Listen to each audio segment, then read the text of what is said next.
Hi, this is Congressman Tom Cole. This is another one of our weekly chats. Let me begin by noting this was the first week Congress was back in session after the holiday break. Frankly, it's a week we haven't gotten much done legislatively. There have certainly been a number of items on the floor, but they're either things that there's no dispute about or they're things that are unlikely to ultimately become law. Probably one of the biggest questions in Washington has been when, if ever, will Speaker Pelosi send over the articles of impeachment to the United States Senate. As you recall, last year we rushed through impeachment, went so fast that the House of Representatives didn't even take the time to take people to court who contested their subpoenas because we were told it was an emergency, had to be done by Christmas, and now the Speaker has held on to the articles of impeachment for close to a month now, for 3 weeks. We still don't know when and if she'll send them over. Sooner or later she will. Senator McConnell has said that's fine. She can hold them as long as they want. We'll just go on with business until they actually get here. But again, there's not a lot of drama involved in this. I don't think very many people think the president is going to be removed by the United States Senate. So sooner or later it'll play out. But it sort of suggests that this is a lot more about politics than a serious exercise in impeachment. The biggest drama of the week really stemmed from the president's decision last week, unexpected and somewhat controversial to be fair, to take out the commander of the Iranian army and Quds Force, so-called General Qasem Soleimani. He's a name that's pretty well known if you're involved in the House Armed Services Committee or Defense Appropriations Committee. He's been the leading Iranian commander for a couple of decades.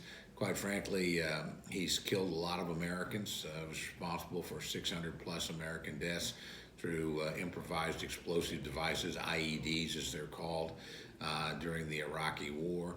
He's also literally wounded thousands of Americans, have lost limbs as a result of this guy.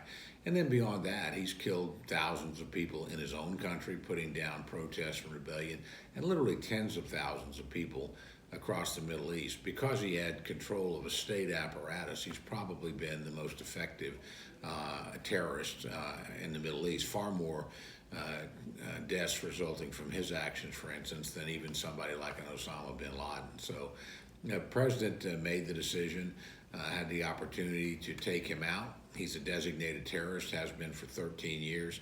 He heads the Quds Force, which we've also designated as a terrorist operation or outfit by the United States government, by the international community. And so there's really not much question the president had the legal authority to do what he did. Article 2 of the Constitution makes the president commander-in-chief and allows him to take proactive action to protect American forces in the field. And there's no question that Soleimani had killed and was in the process of continuing to plan the killing of Americans. He was not supposed to be, frankly, outside of Iran. There's a UN resolution that limits his travel. He was, of course, when he was killed in Baghdad and coming from an extended trip to other parts of the Middle East. I doubt he was in Baghdad planning for a vacation. He was there actually meeting with Shia extremist militias that are allied with and, frankly, subordinate to Iran, and these are the very people that had launched multiple attacks on American forces in bases in Iraq, the very people that had been responsible for the attacks on our embassy. And I suspect that Mr. Soleimani was not there to tell them to back off. He was there to continue to work with them to plan those attacks. If you'll hear a lot of argument about whether or not there was imminent danger, that to me is really irrelevant. We know this guy had been the source of danger for American forces for not weeks, not months, not even years, but decades. He's been killing Americans. So again, there's no reason to believe he wasn't involved in doing exactly that at the moment he was taken out. He just thought he was immune from this. Previous administrations, both the Bush administration, the Obama administration, had the opportunities to do this. They chose not to do it. So it's a fair question to ask, why did the president decide, in contrast to his two predecessors, to do it? And I think it's literally pretty simple. He'd had enough, and he thought American forces had had enough. President Trump has actually been very cautious about the use of American force. He's tried to withdraw troops from overseas and limit involvement. But he's had a series of provocations where the Iranians were concerned. If you'll recall, first the Iranians were attacking ships in the Gulf and the Straits of Hormuz, threatening the energy traffic there. What was the president's response? It wasn't to attack Iran. It was to organize international navies to provide security for those vessels moving through dangerous waters. Then, of course, we had American drones shot down over in international airspace. The American military recommended a reprisal strike. The president said, no, we're not going to do that. Nobody was killed. We don't like losing equipment, but nobody was killed. I'm not going to launch a strike into Iran that would actually kill 100 to 150 Iranians at our estimate, but you never know how many really would have been. And then, of course, we have an attack by Iran from its territory onto an American ally, Saudi Arabia, going after their oil refining capabilities, something that you would see, frankly, if it was broadly successful in the price of gasoline at the pump immediately and economic dislocation here.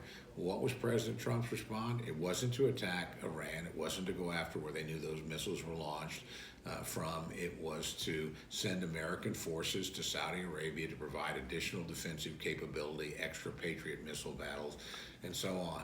Finally, we had a series of attacks by Iranian proxies, Shia militias, in Iraq. 10 different attacks on forces, on American forces based with Iraqi and coalition forces. Nobody was killed.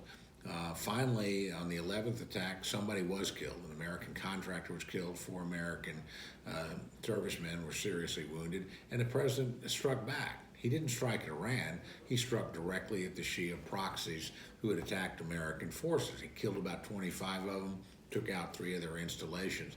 What do the Iranians do? The very next day, we have an attack on the American embassy.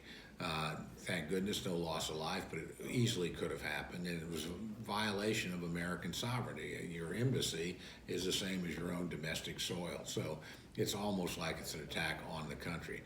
And I think given what had happened, the president just said, that's it. And Soleimani happened to be there. They had the intelligence. He made the decision, and he struck. All of Washington has been in turmoil over this. To me, this is something that we ought to congratulate the president for and congratulate our forces that were involved in it, every bit as much as we did when we went after Osama bin Laden or al-Baghdadi. This is the same thing. This is a terrorist. And this is a terrorist that's been more successful than either of those 2 terrorists and who has been operating under the protection of the Iranian government. Of course, the Iranian response was to shoot missiles at American forces in Iraq. Nobody was hurt. Nobody was killed. Frankly, it was a pretty ineffective retaliation. There's a serious debate as to whether that was by design. We don't know. But I think the president said, look, I've made my point. I hope you understand if this happens again and Americans are killed, there'll be a very serious response. So he's de-escalated the crisis, and I think diplomatically has walked off the winner. But we've got a lot of people in Washington, D.C. that detest the president so much, even when he does something right, they don't want to give him credit for it. I think they want to be critical of him. In this case, and I've not been shy when I've disagreed with the president about saying so, but in this case, I think he deserves the support of every American in both political parties, and certainly deserves the support of the Congress of the United States. We don't need a messaging bill, which is what we've dealt with this week. The legislation the Democrats brought on quote-unquote war powers wouldn't even have the effect of law. It's something, I don't want to drag you into the technicalities of legislation, but it'd have to be a joint resolution. This is a concurrent resolution. That means it doesn't even go to the president's desk. If it doesn't go to the president's desk and he doesn't sign it, both houses would pass it. The president would sign it. That's when something has the force of law. Short of that, it's an exercise of stating your opinion, but not an exercise that would limit the president's actions. But in this case, there's no need to limit the president's action. He said repeatedly, I do not want war with Iran. I do not want to put additional forces there. but I will to protect the forces that we have there, or I will certainly engage in action to defend American lives. And this is exactly what he did. He did it after enormous provocation, repeated efforts to persuade the Iranians, don't do this, do something else. But finally, I think he felt he had to make a statement. I think he did. I think he was right to do so. So we'll see what happens next week. This will continue to play out. There's been a lot of human tragedy. Obviously, at the Soleimani funeral, we had a crowd incident where dozens of people were killed, not by violence. I think the crowd was just so large and a stampede happened, and that can occur.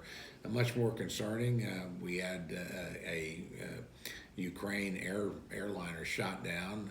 It appeared shot down. We thought it was originally mechanical failure, but it looks like it was Iranian air defenses reacting, aggressively worried about an American strike, and they accidentally brought down a civilian airliner and killed 176 people. And that's a tragedy. I mean, it certainly wasn't a deliberate act by the Iranian government, certainly nothing that we have any responsibility in, but it's sad when tensions are so high between two countries that an act like this occurs. It's not the first time, by the way, this has happened. The United States itself brought down an Iranian airliner accidentally back in the 1980s where several hundred people were killed. So it's a reminder that even when you're not fighting one another, when the tensions are high, accidents can take place. So we need to work on that. The president's offered to negotiate with the Iranians with no conditions, but sooner or later they've got to make a decision to get out of the terrorist business. This is the largest state sponsor of terrorism in the world, has been for decades. When they change their behavior, we can have a very different relationship with that. That's all hope that's what happens going forward. That'd be good for Iran, that would be good for America, that would be good for the region. But short of that, the president's right to act decisively to protect American lives. And that's what this week's debate in Congress has really been all about.